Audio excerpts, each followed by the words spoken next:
Keep yourself in the loop of everything football. Listen to Alex and Jeremiah on the Golden State Media Concepts Football Podcast. Hello there, I'm Jeremiah. I am Alex, always and forever here. Dedicated to college and NFL football. The latest football news on and off the field. NFL draft trade rumors. We've got you covered from the NFL, Big Ten, SEC, Big 12, Pac-12, ACC, and everything else in between. Listen to the Golden State Media Concepts Football Podcast.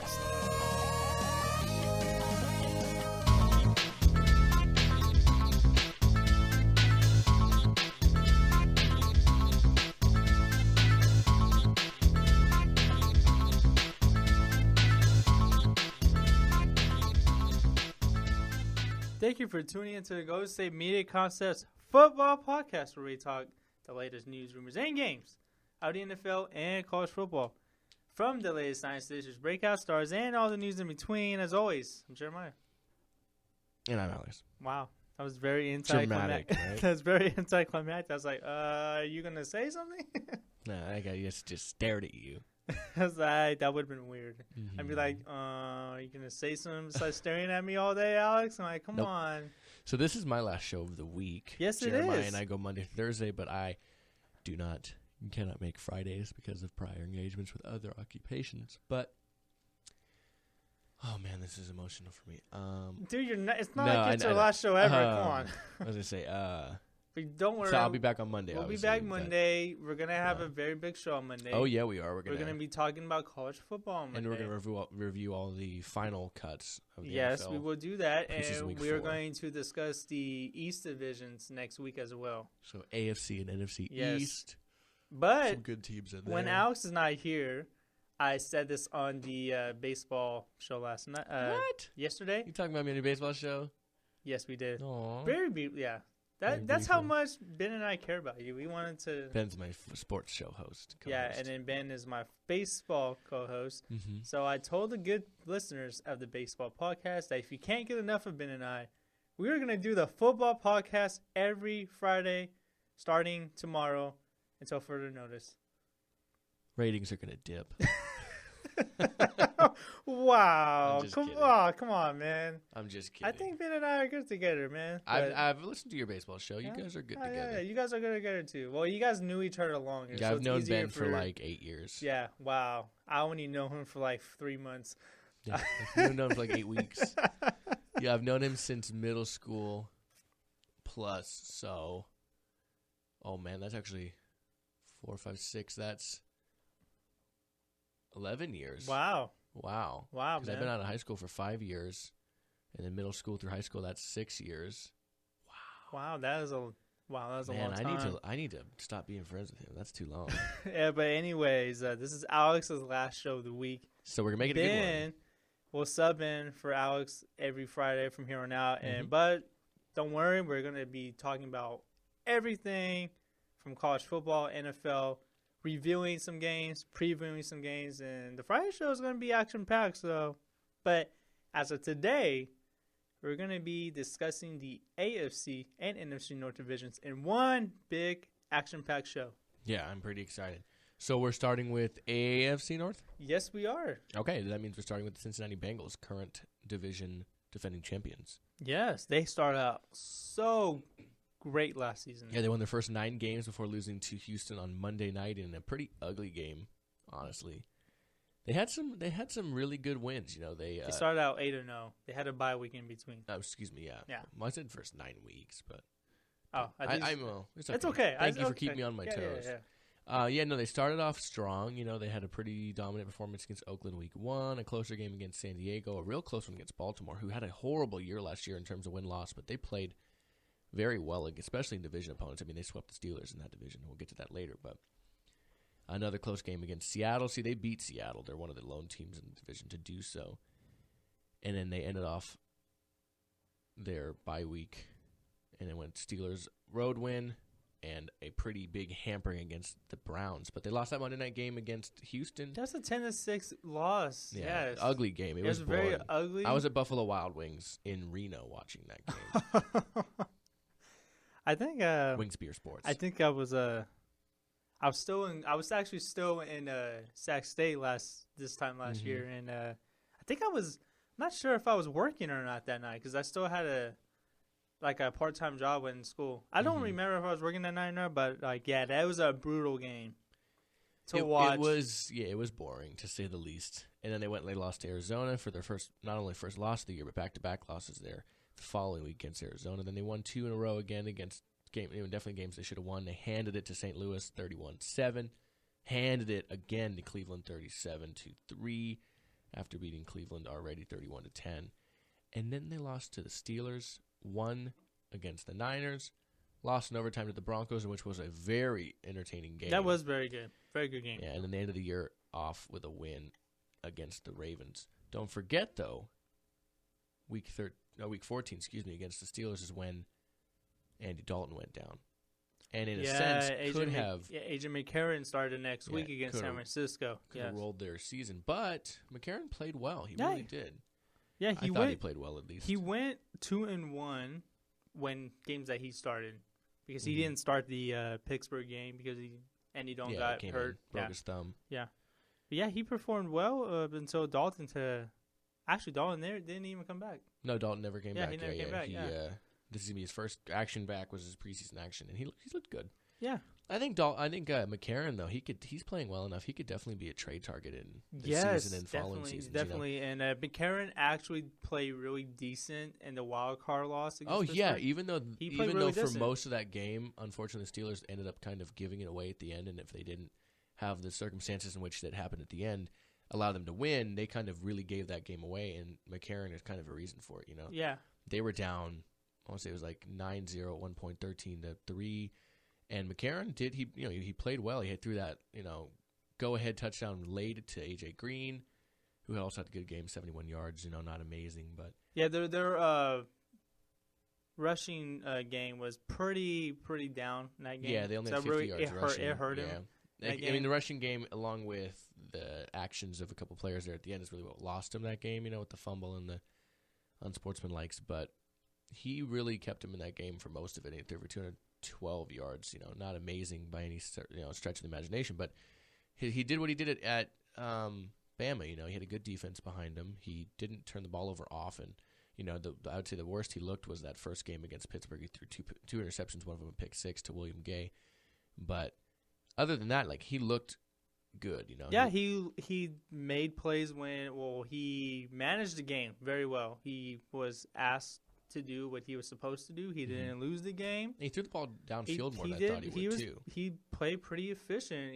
The Cincinnati Bengals have I said bagels. Now you're making me hungry. It's morning time, man. You're making me at hungry. Breakfast. The Bengals have a pretty solid defense. So, I think it was easy for AJ McCarron to play under. I think it was with familiar this team. to him. It was familiar to him because it's what he's used to, especially playing at Alabama. A team that has a history recently of a really good defense and a solid ground game, and that's what the Cincinnati Bengals have. Yeah, that's why when there was all the speculation of who the Vikings could go get, I was like, man, if they wanted, they could realistically try to get McCarron. That's somebody you would have to trade for, as opposed to me saying, it's probably better to maybe wait if you can, but. Somebody did have to trade for, but he could come in. He knows Zimmer, at least has that relationship somewhat. I believe he was there Zimmer's last year. He has that relationship. He played, again, a team that can run the ball and has a good defense. That's literally the Vikings, So I think we will talk to about later in the NFC North. show. Yeah, but I think he can handle that. Yeah, and looking to this year for the Bengals here, Andy Dalton is coming back fully healthy, and imagine if Andy Dalton would have played in the playoffs. If he never got hurt, I think they would have made a deep playoff run. I think they were that kind of team. Yeah, I think they could have definitely beat the Steelers there. Yeah. I think, honestly, I can't say if that game would have been as close, but I think they would have had maybe a better chance of winning that game. I mean, you look at it in the sense of, if both sides were completely healthy, in terms of their quarterback positions and so on and so forth. Well, in January, both teams are never completely healthy. I mean, Dalton was out. Roethlisberger had that shoulder issue that apparently almost kept him out of the game, all that stuff, so. Yeah. Or no, that was the next I know what week. you mean. I'm just giving you a hard time. No, I know.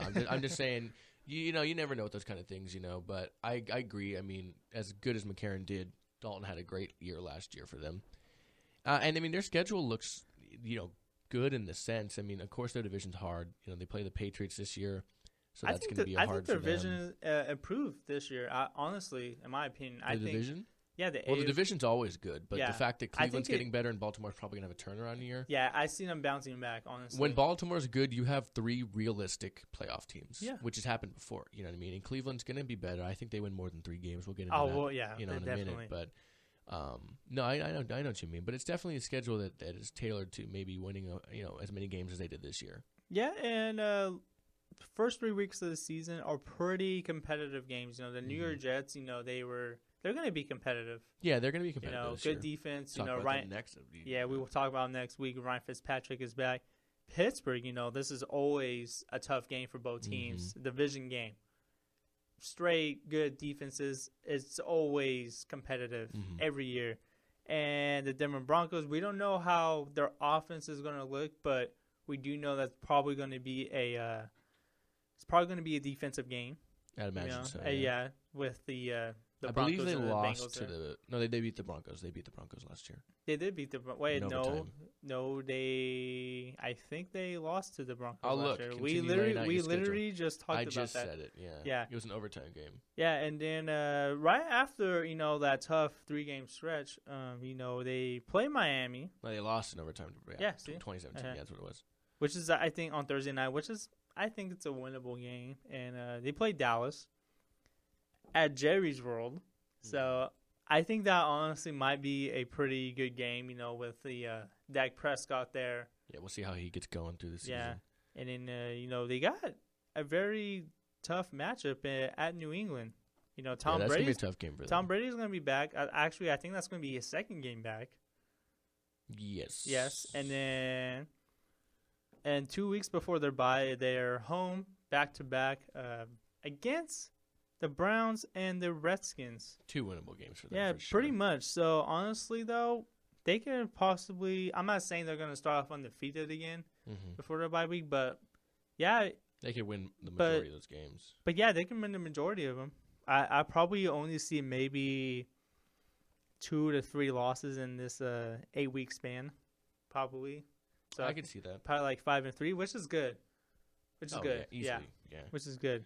I could see them winning the division again. I really could. This division is always tough to predict. It is. Yeah. Always tough. Okay, hey, let's move on. Let's do that, and let's get to the second team in the division, and that is the Pittsburgh Steelers. I know you've been waiting for this. You've been waiting for this for since we started this show. I'm kidding. Well, as much as I know about them and I love them, I'm not one that can necessarily. If you ask me truthfully to talk about them, I can talk about them all day. But I know when to stop.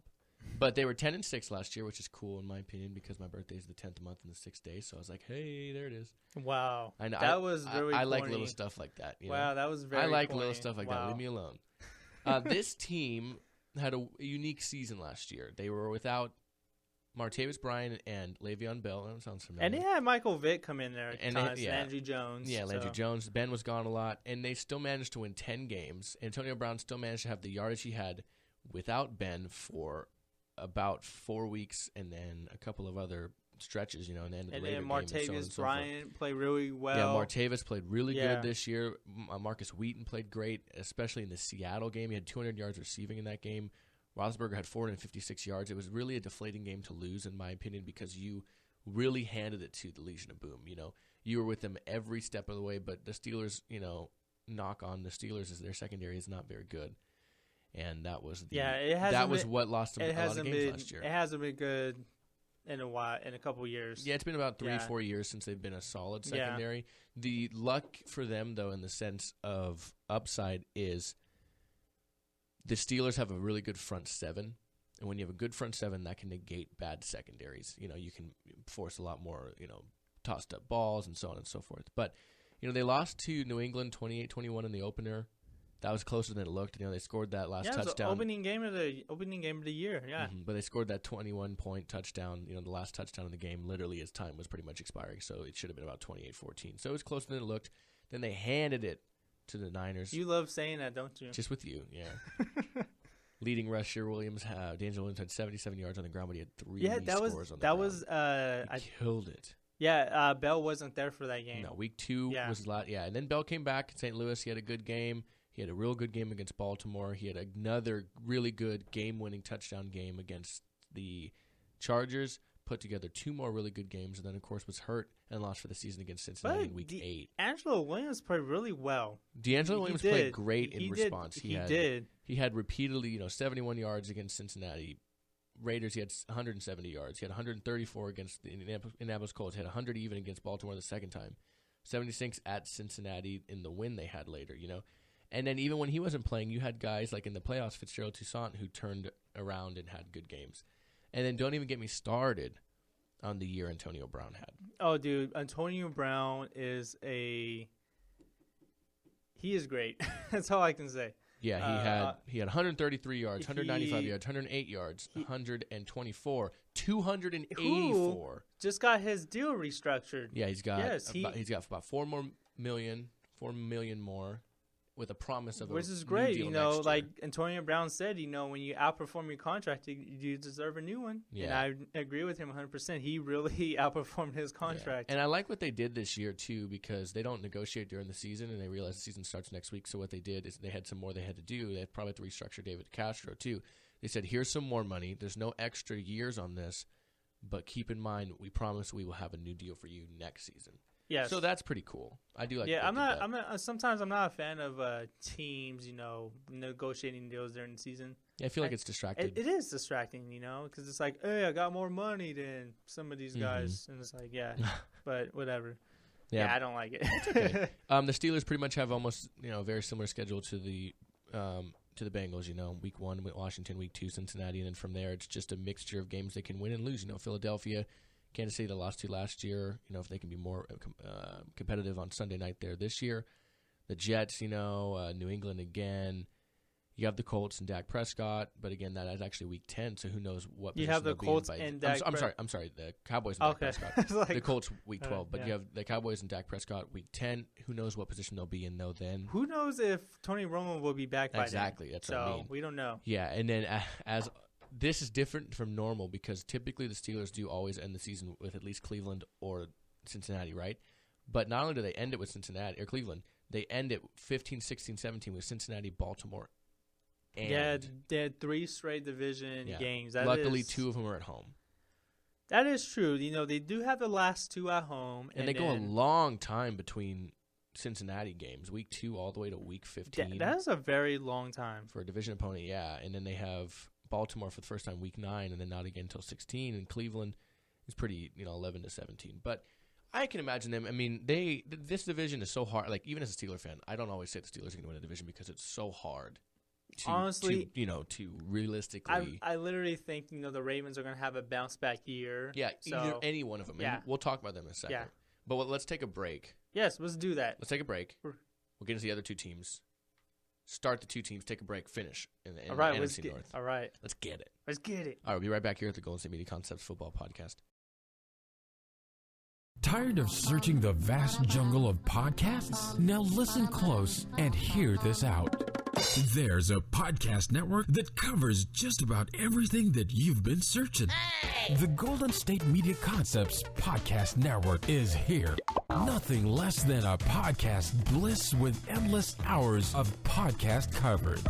From news, sports, music, fashion, cooking, entertainment, fantasy, football, and so much more. So stop lurking around and go straight out to the Golden State Media Concepts Podcast Network. Guaranteed to fill that podcast itch. Whatever it may be. Visit us at www.gsmcpodcast.com. Follow us on Facebook and Twitter, and download us on iTunes, SoundCloud, and Google Play. Welcome back to the Golden State Media Concepts Football Podcast, and you guys are listening to our AFC NFC North preview show. We just talked about the Cincinnati Bengals and these Pittsburgh Steelers. So now we're going to get into the final 2 teams of the AFC North. That is the Baltimore Ravens and Cleveland Browns, but we're going to start with the Ravens because they finished 3rd last season. They did. I mean, 3rd with a 5-11 record, but Third, nonetheless. Yeah, it was a really, really down year. Yeah, they lost. Joe Flacco got hurt. A lot of people on defense. A lot of injuries. Justin Steve Smith. So, yeah, it's just very down year for the Baltimore Ravens. Remember, they were coming. It's like 3 years coming off of a Super Bowl victory, and it was just down year. That's all it is. Injuries plague this team. It just straight plagued them. But I do see the Ravens having a bounce back year, especially Joe Flacco. I see him coming back, having a really good year. I imagine him too. He's got more weapons. He's got Forsett back, Steve Smith back. Some tight ends. Heavy tight end position too. A lot of players on the tight end core there for him. Crockett Gilmore. You have Dennis Pitta back. Max Williams, rookie from last year. He's a little hurt right now, but a lot of players on the offense side of the ball for him.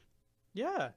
And, they also have Mike Wallace. Yeah, they do. Kamar Aiken, who performed well last year. He did. He played well. He performed well when Steve Smith was, sidelined. Mm-hmm.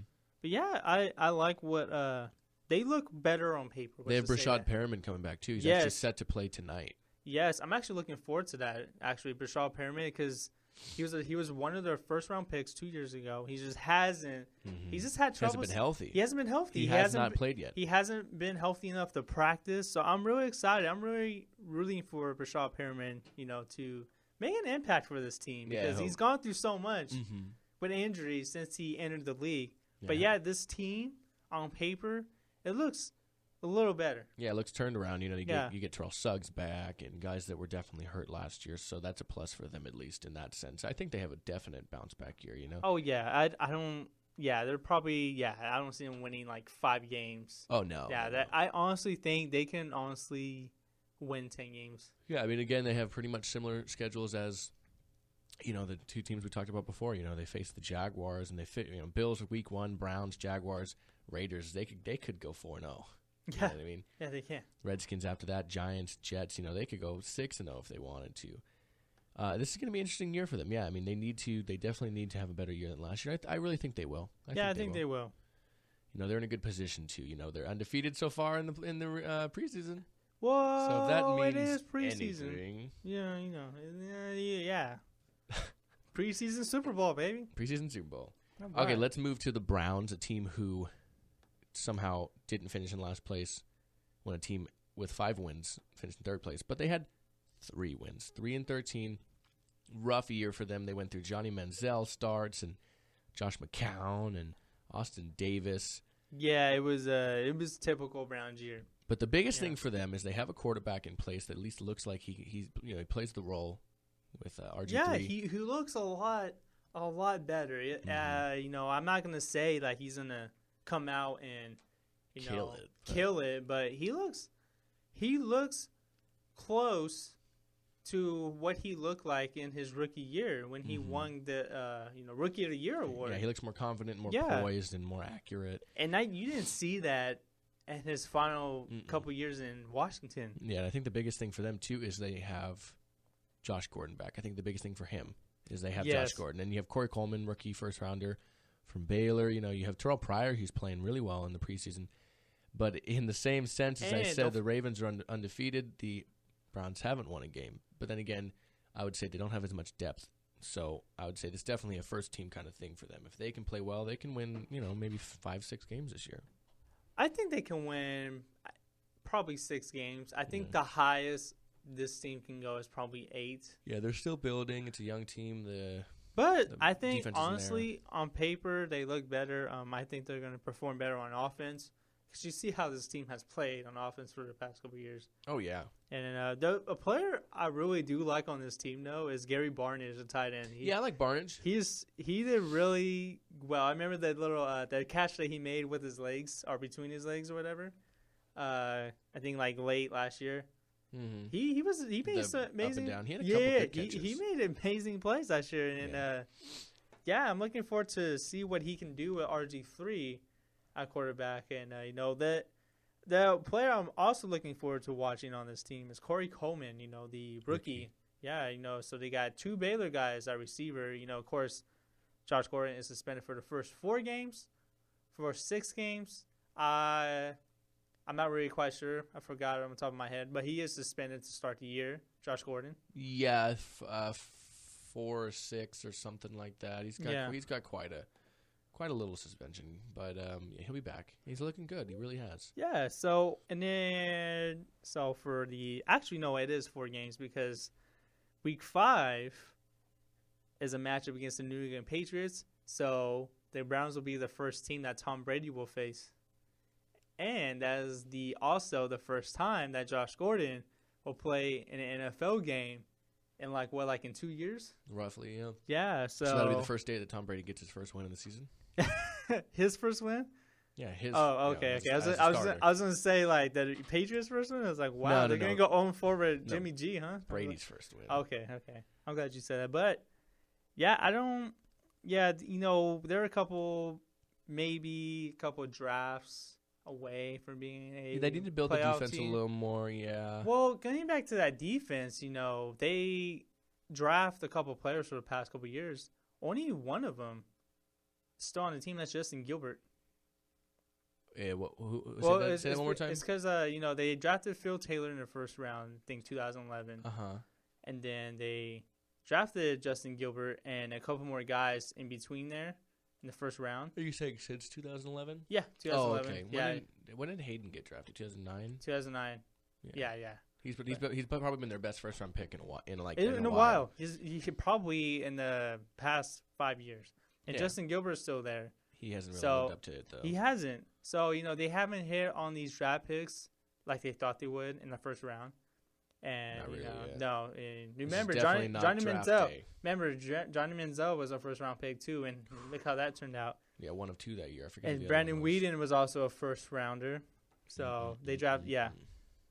So honestly, though, I honestly think that the draft is very important to the team, and I honestly think there are really a couple of drafts away from being a pretty solid team. But, the offense does look better. They just need to build the defense, man. They need to build the defense. They really do, yeah. And if they can do that, they can. I mean, they've had an underrated defense. It gets turnovers. They have players in the backfield, the backside of that defense, but they definitely need more production out of that position. Oh, yeah, definitely. I can see them winning 5-6 games. Yeah, me too. The thing about this team, though, I think they're going to be a lot better on the field, but they're not going to win as many games because of that defense. It's just not as good as the other teams in the division. I agree with you on that. Yeah. It's hard, Yeah. They routinely get, swept by the teams in their division. Okay, so before we get into the NFC North, Alex, so who do you have winning this division? And it's hard to speculate. Yeah, Bengals, I guess, again. Do you? I think I with this team, no matter what, even with the year the Ravens had, I always think it's a 3-team race. It really depends on how they play within the division. Okay. The Steelers went 1-1 with the Bengals. They swept the Browns, but they got swept by the Ravens. Who were arguably in a lot of senses the worst team in the division because you didn't know why they were losing all these games. At least you knew why the Browns weren't. You get why the Ravens weren't, the injuries and such, but it was just a weird year for them, and they still swept them. So. It is just too crazy to guess. I would say the Bengals, they still have that really good core. They're probably the most solid front-to-back team in the division. They have the least amount of questions whether the Steelers are a great offense, they have a bad defense, or at least not as good of a secondary. The Ravens have to get better in terms of an all-around offense and their defense in the same sense, and then the Browns, of course, are the Browns. But it's too hard for me to really do. I would say the Bengals, I suppose. Okay. I'm going to do it like this. I think the Steelers will win the division. That warms my heart, so that's fine. I think, we appreciate you. Oh, thank you. So, I got the Steelers, Cincinnati, Baltimore, and Cleveland. Okay. Pretty much, I got everything the same. It's just I'm just flip-flopping Cincinnati and Pittsburgh. Now you have 2 playoff teams coming out? That's pretty hard to speculate because, remember, I got a couple of teams possibly in the South. Possibly that could be in the playoffs. Yeah, but maybe in the East. Well, I talked about the South at least, and I think that the Colts are realistically the only team that can win 10 games. So if these 2 teams win 10 games plus, like they did last year. Remember, I said I got the Jets. I know I disagree with you on that. I think they. Can I'm sorry. 9, that was something 8. I'm sorry. That was something that I made with my heart, man. I know. I'm just saying. I know. In my opinion, I think they could play a good season, but if they only win about 9 games or something, and the Colts outplay them in that sense and wins. Well, it's because two teams that have 10 in another division at least. Well, it's because I think in the South, I think the Texans can also be a wild card team. Yeah, but yeah, I do too. But again, they're gonna have. But to I don't know. It's hard, because... honestly. If the Ravens win anything close to 10 games, then I can honestly really see 3 teams a game. Yeah, it's happened before. Yeah, it's happened before. I'm not gonna rule it out. Well, let's look at 3 teams. Well, 4 teams, but let's look at a division that almost had and has had 3 teams in the playoffs before. Let's go NFC North. Yes. Let's start with Minnesota. So Minnesota, of course, undefeated in the preseason. Yeah. Undefeated in the preseason, had a great year last year, 11-5, but they just lost their starting quarterback. Oh man, that hurts. I'm not gonna lie, that really hurt me in a way, because I heard it was so brutal that I heard it was it was non-contact. It was so brutal that a lot of the teammates were like cursing. I think they got emotional when it happened. Basically, I think they knew that it was serious, and whenever your starting quarterback drops and you're a division winner, and he had a lot to do with it last year, even if he didn't statistically have a crazy year. He was a big part of that offense, and they canceled practice afterwards, and I think he put it right in the right terms. Zimmer put it in the right words. That they weren't going to get anything done. No. Their minds were going to be elsewhere. They were going to be wondering if Teddy was okay and all that stuff. So. It is unfortunate to see him go down, but this is now, as of right now, this is no longer Teddy Bridgewater's team. No, it is Sean Hill's team. It is Sean Hill's team, followed by Joel Stave and Brad Sorensen, who they just re-signed, who you can expect to all get decent amount of reps. Every time I read Sorensen's name, I always want to say Saracen, like Friday Night Lights. I don't know why. Oh. I don't know why. Yeah, that's okay. Yeah, I don't know why I read that, but whatever. But anyways, yes. Teddy Bridgewater, people don't realize how much of some people do realize, but the impact that Teddy Bridgewater brings, man, it is really, really going to hurt this team. And I don't know if they have enough to compete for a playoff spot. I just don't know. It's going to be hard. Their defense is good. They have arguably the best running back in the game. Yeah, but they got the Packers in that division. Mm-hmm. They got the Packers week 2. You got the Panthers week 3. The Giants week 4. Like these are you could start 1-3. Yeah. You have Titans week 1, and the Titans weren't an easy win, especially the beginning Titans, of last year. They look pretty good too. They look like they're improving. Yeah, they looked. Remember how they started last year? They could start like that again. So, I think they would be better going to try to find somebody who can come in and play who's maybe got a little bit more of an arm than Sean Hill. Like Sean Hill's good. But I feel like Sean Hill has a much lower ceiling as a veteran. No, he does. League, and remember, Sean Hill is a former San Francisco 49er. Yes, Niner and Lion in the fellow division. Yeah, so I know how Sean Hill, the type of quarterback he is. Oh, same here. Yeah, I used to watch a lot of his starts when they would start him between him and Dilfer, and then him and Alex Smith. Yeah, that was such a crazy time. And then Alex JT O'Sullivan. And Alex Smith ended up having Alex Smith, he had a really tough time in his first 5 to 6 years. Well, yeah, first 6 years, you have 6 years, 5 different offensive coordinators. That's that's like studying all week for a test and the test being in Spanish. How you're not going to do great, But wow, I like that. Thank you. With this team, I see them taking a step back. 11-5 is going to be hard for them without their starting quarterback. I think if they get somebody who can do the job like Bridgewater did. Then we're talking. But from there, right now, as they're heading into the final week of the preseason and the first week of the NFL season next week, I think it's definitely a team that's going to take a step back. Do you think they're going to try to acquire Mark Sanchez or Colin Kaepernick? Not Kaepernick, because no way if he doesn't get released would any team go near him, because they're not taking on that contract for somebody who, not only that, as of now, is somewhat outspoken and has not showed any skill this preseason. And that's bigger for me. Skill. Exactly. The thing I don't see Kaepernick going to another team is because can he really help your team right now? Yeah, exactly. And even with a good defense, I don't even think Kaepernick can even play that well. Yeah, but anyways, tell me a team that you would rather Kaepernick start for than the quarterback you have in place right now. Like, I can't think of one. Exactly. Blaine Gabbert is a starter over Kaepernick right now, even though it's not announced, but we know. Yeah, we know. I think Sanchez would make a lot of sense. I think there's a possibility he can get released, and either way, that they are also looking to trade him. They're putting out feelers. I think it'd be better for them to and plus they pick got up somebody. And then they got Paxton Lynch there Exactly. too, so. I think it'd be better for the Vikings to pick up somebody rather than trade for somebody, because if you trade for like Sanchez, you're picking up some of that contract. It is 1 year, so that one makes a lot more sense than trading for somebody who has 2 or 3 left on their deal, because you don't know where you're going to be next year.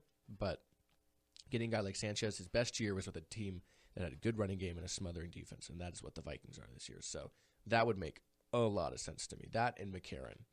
Oh, yeah. I actually would like to see McCarron there. Because they'd have to give up at least a third. Yeah, I think they're asking at least a third is something I read. Yeah, because the way that we talked earlier about A.J. McCarron, how he played well for the Cincinnati Bengals in relief of Andy Dalton. Mm-hmm. He played well, and especially in the playoffs. Yes. Even though they lost that game.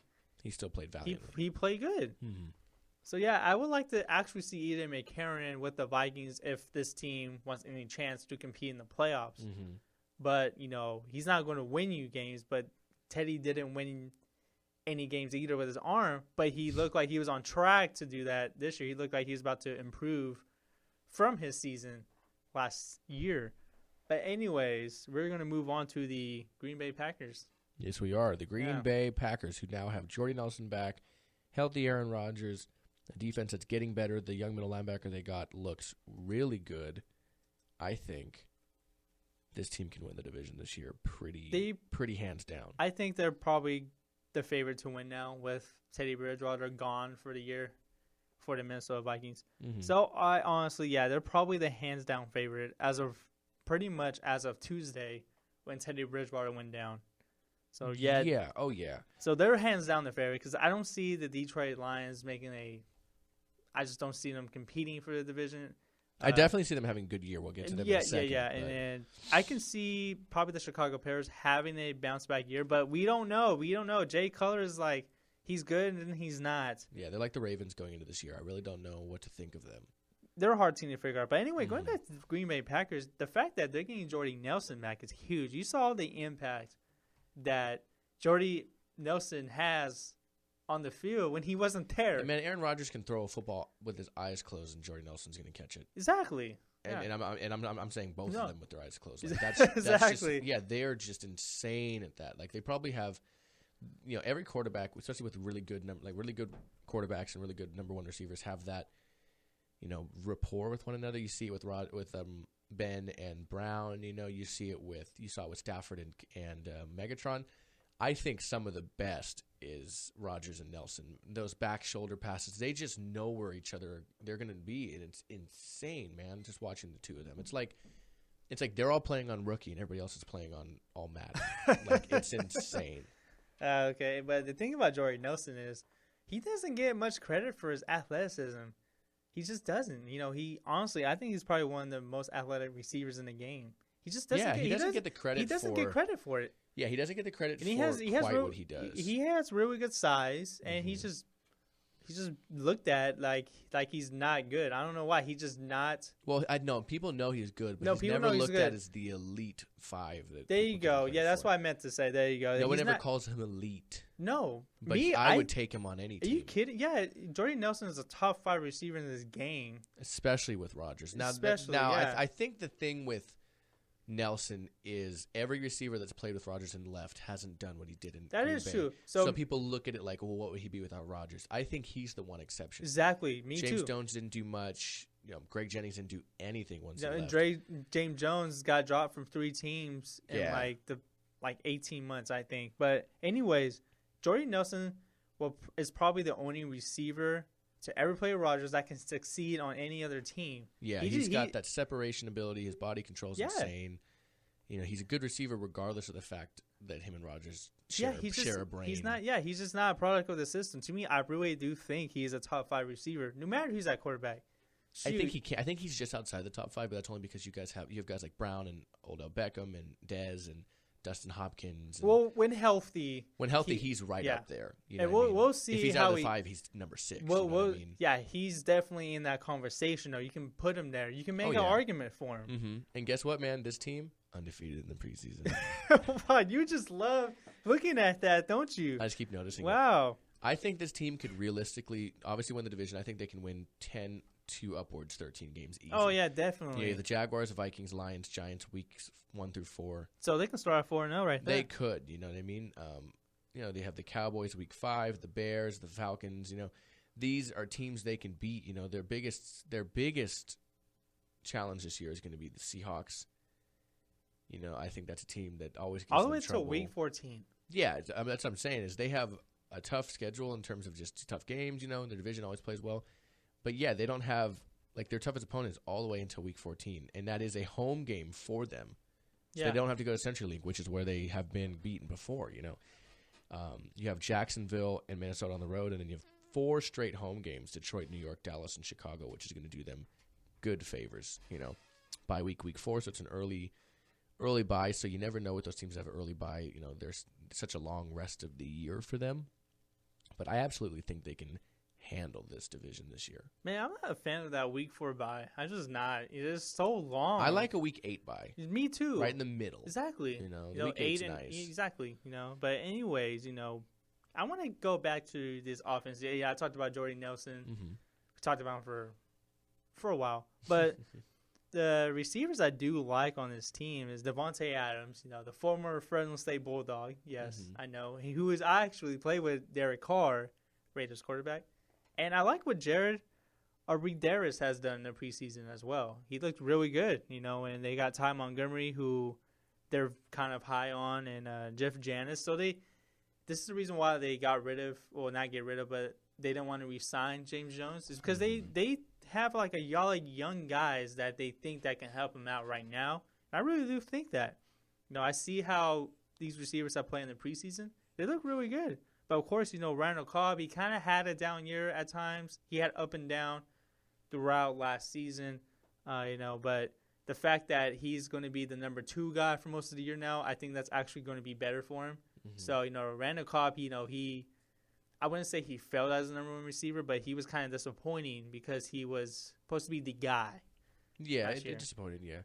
No, I mean, I can see this team, like I said, winning about 12, 13 games. Their defense is better. They have a legitimate middle linebacker in Blake Martinez from Stanford, so I could see this team doing well this year. Hey, that's my last name. That's my last cousin.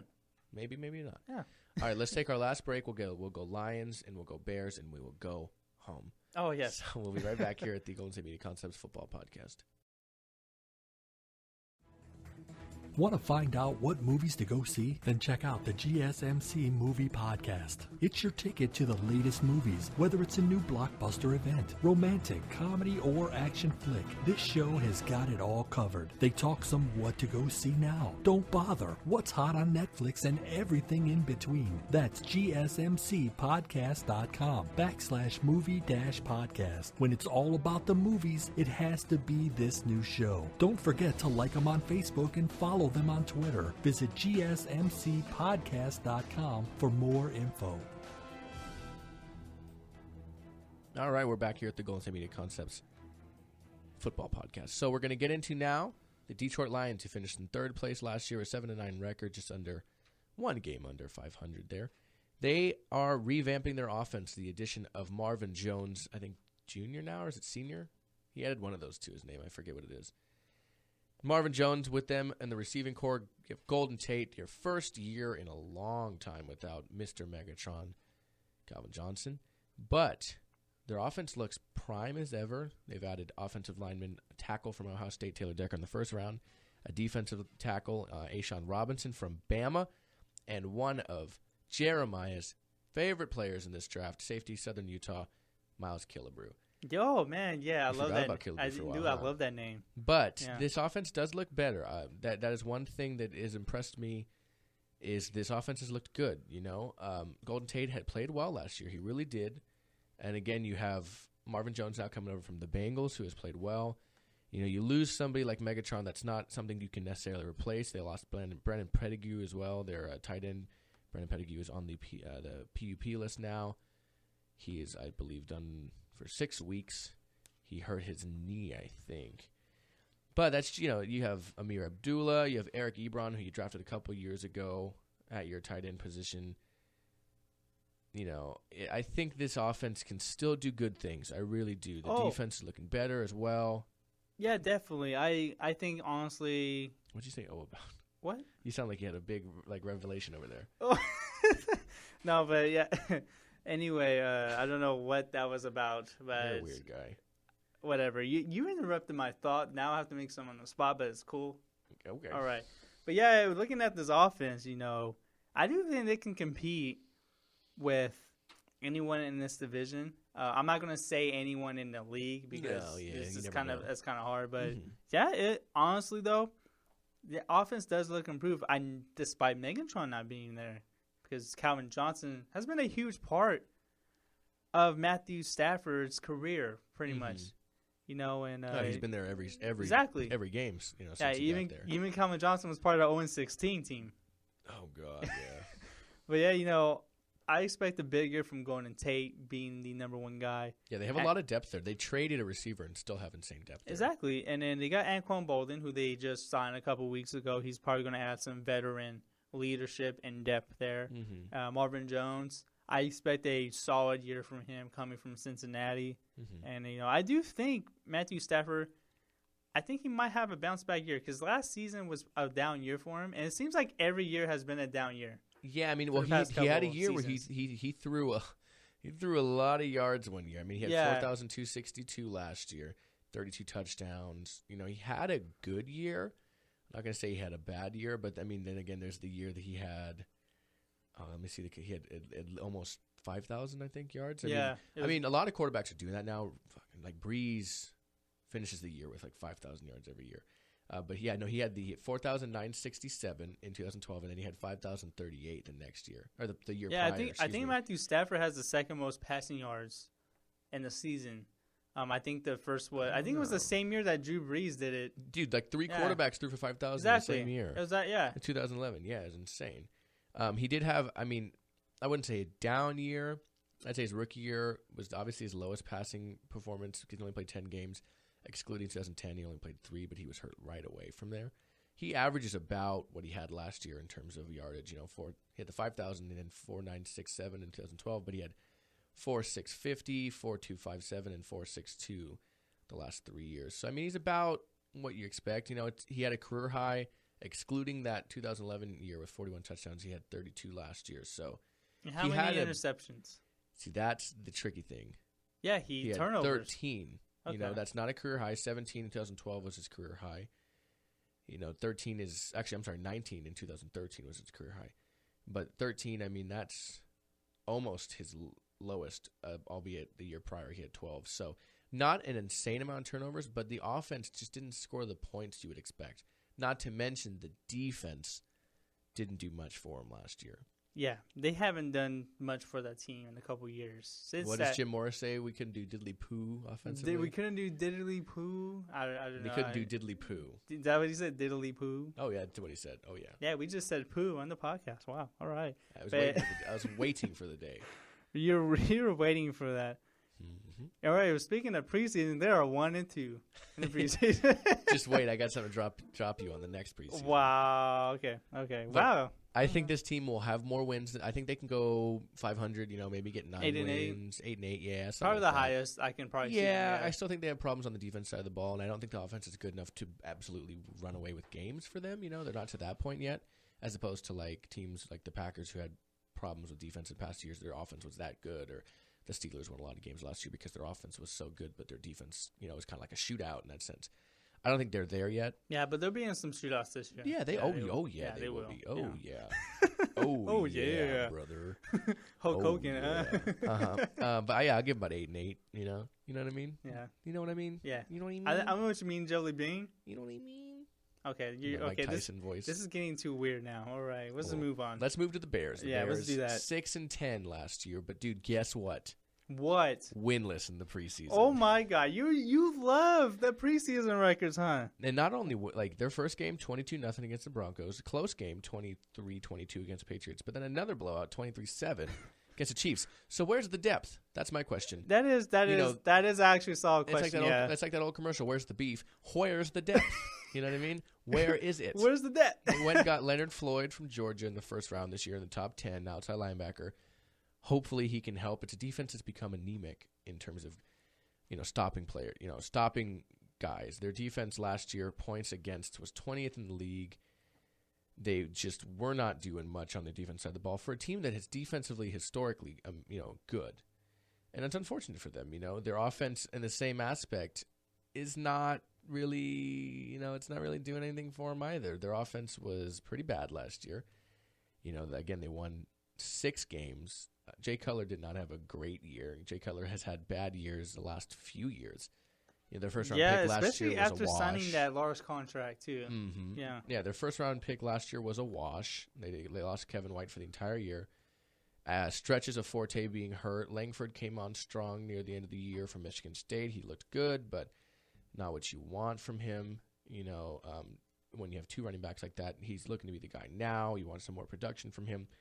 But Cutler, he had 21 touchdowns last year to 11 interceptions. He had a better year than he had the prior year, 28-18. But this offense just needs to find a cohesive, route of going. Yeah, they need to find a balance of going about their games. They lost a lot of games last year. They lost 10 games last year. You need more from the team on both sides of the ball.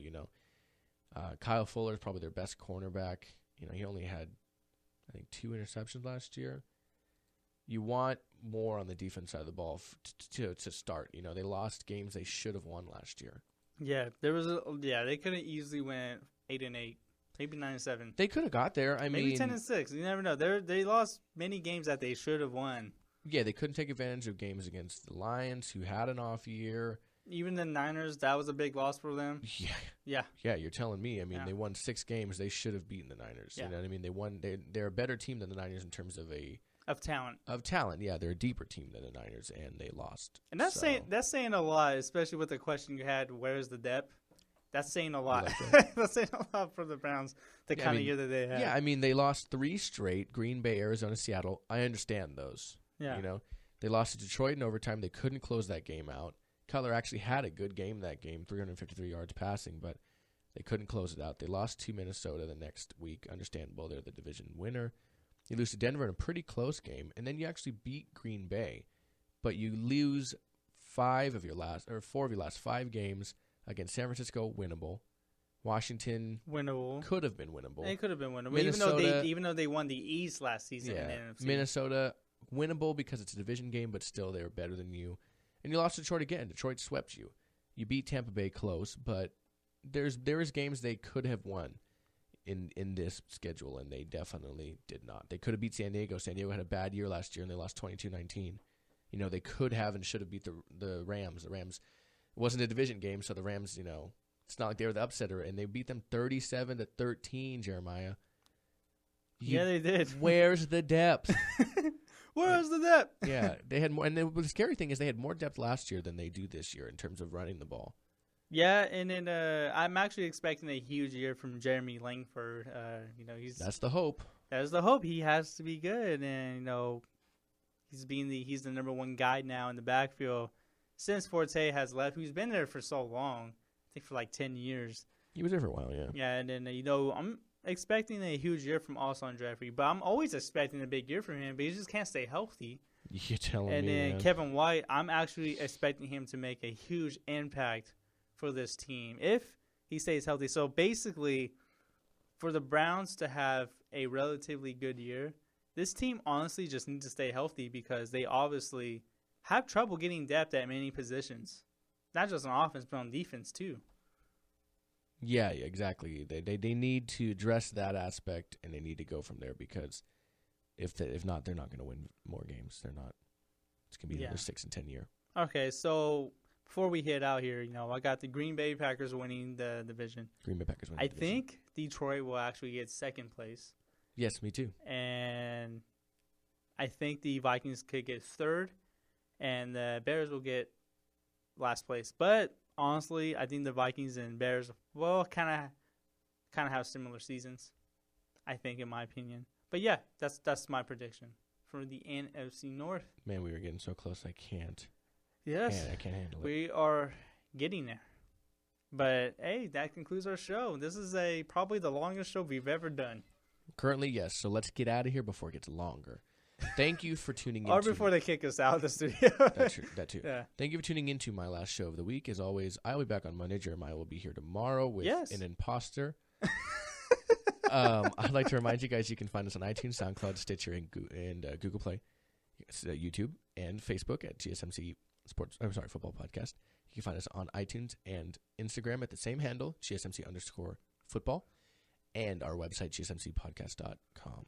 And don't forget, Ben and I will be discussing Week 4 action of the NFL preseason, and we will be recapping action from college football. Yes, college football starts tonight, folks. Yeah, whatever, Buster. All right, so you got any last words for today? Yeah, I just want to say catch you cats on the flippity flip. Catch you cats on the flippity flip.